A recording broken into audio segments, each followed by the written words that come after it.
Hello students, welcome back. This is Manish Pawar and you are watching CBL। तो चलिए start करते हैं आगे। Read the question.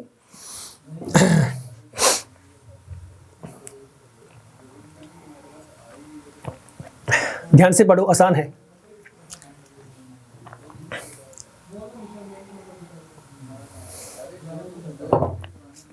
क्या कह रहे हैं? The angle of elevation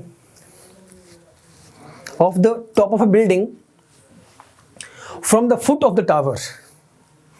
break कर लो, डिफिकल्ट नहीं है, ब्रेक कर लो सेंटेंसेस को। द एंगल ऑफ एलिवेशन, किसकी बात की? एंगल ऑफ एलिवेशन की बात की गई। कहां से? Of the top of a building, building के टॉप से, from the foot of the tower is 30 degree and the angle of elevation of the top of the tower from the foot of the building, कहानी उल्टी हो गई, is 60 degree. कितनी आसान है ये चीज।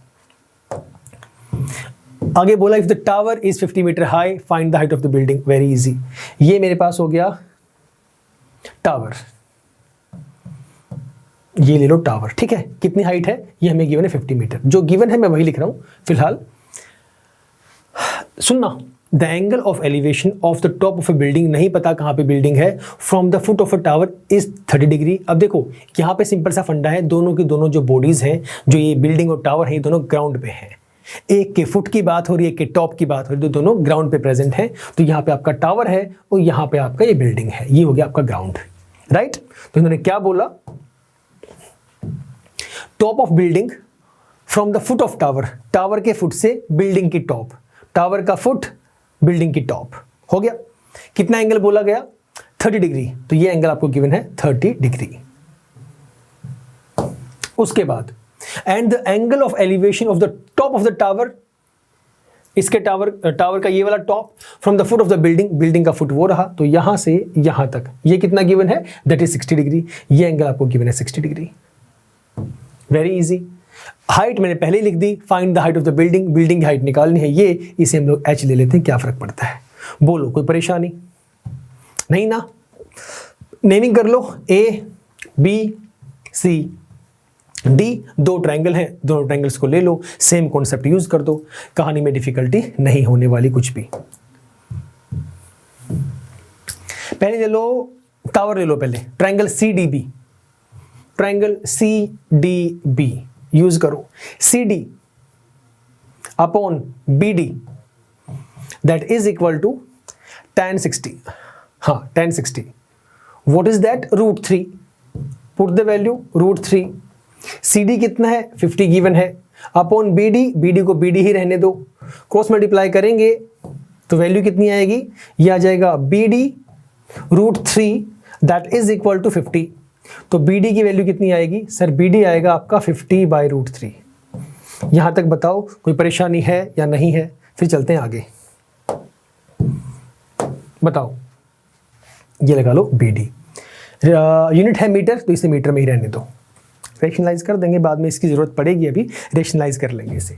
अब चलते हैं आपका, अब इसे इधर, इसकी कहानी खत्म, इसको बाद में यूज करेंगे। अब इसको इधर ले आओ, पीछे से आप देखते रहना, मेरे पीछे से इधर से ये देखना आपका डायग्राम, और इधर मैं आपका लिखता हूं कॉन्सेप्ट, राइट। अब ट्रायंगल दूसरी ले लो, ABD, ट्रायंगल ABD, देखते रहो साथ साथ। ABD में AB मतलब H, मैं सीधी वैल्यू पुट कर दी, AB के H upon BD, H upon BD that is equal to my tan 30। बोलो, कोई परेशानी यहां तक? जो मैंने, अच्छा एक चीज और आप ये बतानी पड़ेगी आपको कि भाई जो वैल्यू है वो H लेके चल रहे हैं आप, ठीक है। H as it is. BD कितना निकाला था? आजा भाई इधर आजा, BD कितना था? BD निकाला था 50/√3। तो यहां पुट कर दो BD की value 50/√3 that is equal to tan 60 1/√3। Cross multiply, ये आएगा H√3 that is equal to, इसे काम करो ना, तरीका दूसरा बताऊं? वैसे ऐसे कर लो, चलो वैसे एक ही बात है, क्यों इतना कंफ्यूज होना है। एक काम करो, सुनो, इसे ऐसे करने की बजाय ना, इसे ऐसे कर दो, ध्यान से सुनना। इसका मतलब ये है 50/√3, मतलब एक ही है ना। तो अगर इसे मैं रेसिप्रोकल करूंगा तो ये हो जाएगा √3/50, एक ही बात है। तो एक काम करते हैं, बाद में करना बताऊंगा, पहले इसे ऊपर ले जाओ। तो ये कहलाएगा √3h/50 will be equal to 1/√3। ऐसा करने से ना आसान हो गया, इससे डिफिकल्टी नहीं आ गया आपको। अब कर दो क्रॉस मल्टीप्लाई, अब आसान हो जाएगा बहुत ज़्यादा। √3 × √3 3 हो गया, तो ये बन गया 3h, that is equal to 15 × 150 आ गया। h की वैल्यू कितनी आ गई? 50/3। ये बहुत ही आसान हो गया आपके लिए। मिक्स फ्रैक्शन में करना चाहो तो कर दो, ये आपका आंसर 50/3। यहाँ से करते, अगर इसको ही करते तो बात एक ही थी, नया कुछ नहीं आना था। इससे आसान ये होगा कि आपको मल्टीप्लिकेशन में, क्रॉस मल्टीप्लाई में दिक्कत नहीं आएगी। ठीक है, तो h इज इक्वल टू 50/√3। मेन समझाने वाली चीज सिर्फ डायग्राम कि कौन कौन कहां पर गिवन है और इसे कैसे पुट करना है। Done? Yes sir. Question number 10 सुनिएगा, मीनिंग समझिए, डायग्राम ड्रॉ करना है, उसके बाद तो सब आसान है। 2 poles of equal heights are standing opposite each other. 2 pole हैं, पोल नंबर 1, पोल नंबर 2, ये बीच की डिस्टेंस हो गई। Are standing opposite each other on either side of a road, बीच में रोड है, एक उधर पोल है एक इधर पोल है, इक्वल हाइट है, विच इज 80 मीटर वाइड। तो जो आपको रोड की विड्थ गिवन है वो आपको गिवन है 80 मीटर। ठीक है, from a point between them on the road. सुनना मेरी बात ध्यान से, अब ये बिल्कुल मिडल में नहीं बोल रहे हैं। What are they saying? In the between of the road. In between of the road मतलब ये हुआ कि रोड में कहीं पे बीच में। It is not saying in the middle of the road. तो ये बातें ध्यान रखने वाली हैं कि कहीं आप बिल्कुल सेंटर में ले लो कि सेंटर में गिवन है, उधर 40 इधर 40। नहीं नहीं नहीं, ये नहीं कहा गया। साफ साफ लिखा हुआ है from a point between them on the road. Road में कहीं पे जो 2 पोल्स हैं उनके बीच में। मैं फिर से यही बोल रहा हूं कि बीच का मतलब इन मिडल नहीं है, समवेयर इन बिटवीन, राइट। तो फॉर एग्जाम्पल इफ आई से कि वो कहीं पे यहां पे है, मान लेते हैं। ठीक है, आगे क्या बोला गया? The angles of elevation of the top of the poles. तो इस पोल से एंगल ऑफ एलिवेशन ये होगा, इस पोल से एंगल ऑफ एलिवेशन ये होगा, are said to be 60 degree and 30 degree respectively. कोई फर्क नहीं पड़ता 60 यहां लोगे या यहां लोगे, 30 वहां लोगे यहां लोगे, क्योंकि ऐसी कोई कंपैरिजन की बात हुई ही नहीं है। जहां जहां पर आपके माइंड में क्वेश्चंस आएंगे ना, mostly from your point of view I am trying to make you understand. Still कोई कॉन्सेप्ट रह जाता है, कोई डाउट आपके मन में होता है, we are always there to help you out for your doubts, right. तो ये परेशान नहीं होना कि सर 60 कौन सा लूं, सिर्फ 30 कौन सा लूं। अरे भाई क्या कुछ गिवन है ऐसा? नहीं ना। तो कोई भी ले लो, कोई 60 ले लो, कोई 30 ले लो, that doesn't matter. Find the height of the poles and the distances of the point from the poles. मतलब आपको ये डिस्टेंस भी निकालनी है, कितनी कितनी दूरी पर है। टोटल तो पता है 80 मीटर है, इस पॉइंट से कितनी कितनी दूरी पर है वो निकालना है, और आपको पोल्स की हाइट निकालनी है। एक पोल की हाइट निकाल दो, दूसरे की सेम आएगी because they are of equal heights. कर दो फिर नेमिंग।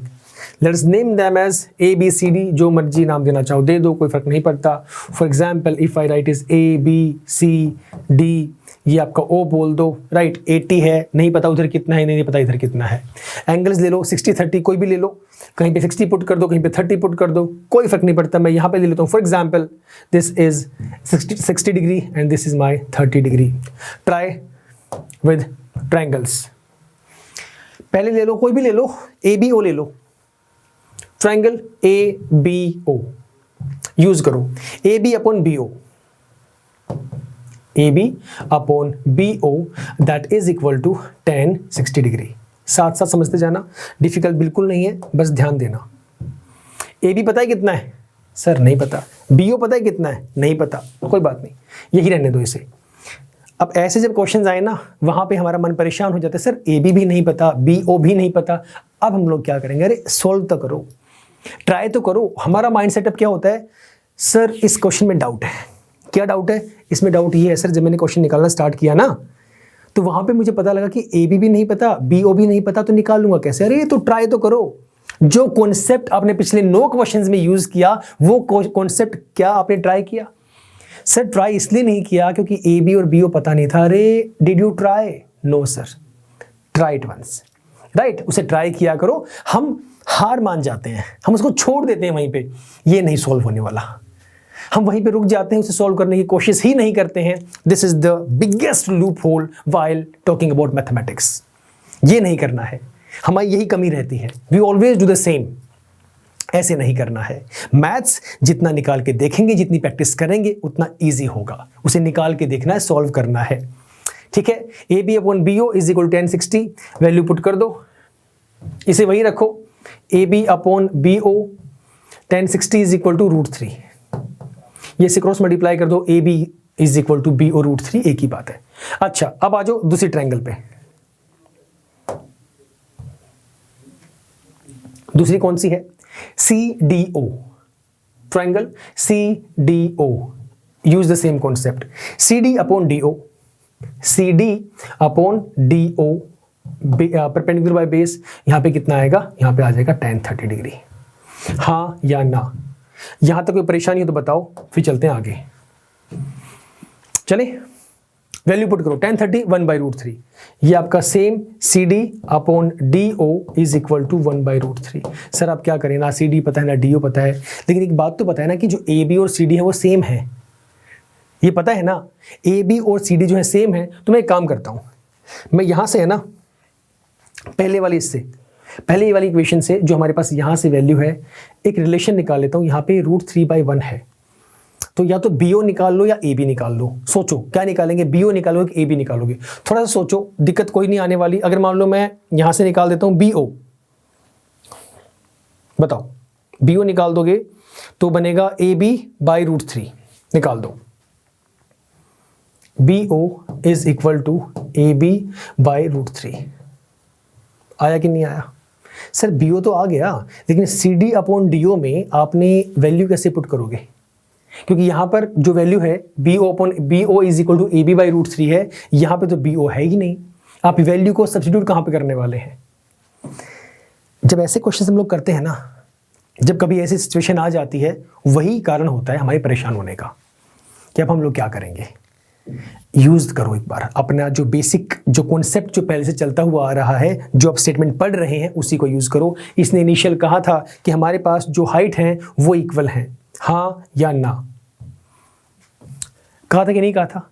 तो ये जो DO की वैल्यू है, हाइट सेम है, और जो DO हमारे पास है वो कैसे निकाल सकता हूं मैं? मुझे करना पड़ेगा DB में से BO को माइनस करना पड़ेगा, और ये रहा मेरा BO। समझे मैंने क्या कहा अभी स्टार्टिंग में? अभी जस्ट अभी मैंने क्या कहा, जब ऐसी सिचुएशन आती है हम परेशान हो जाते हैं, सर वैल्यू कहां से पुट करें?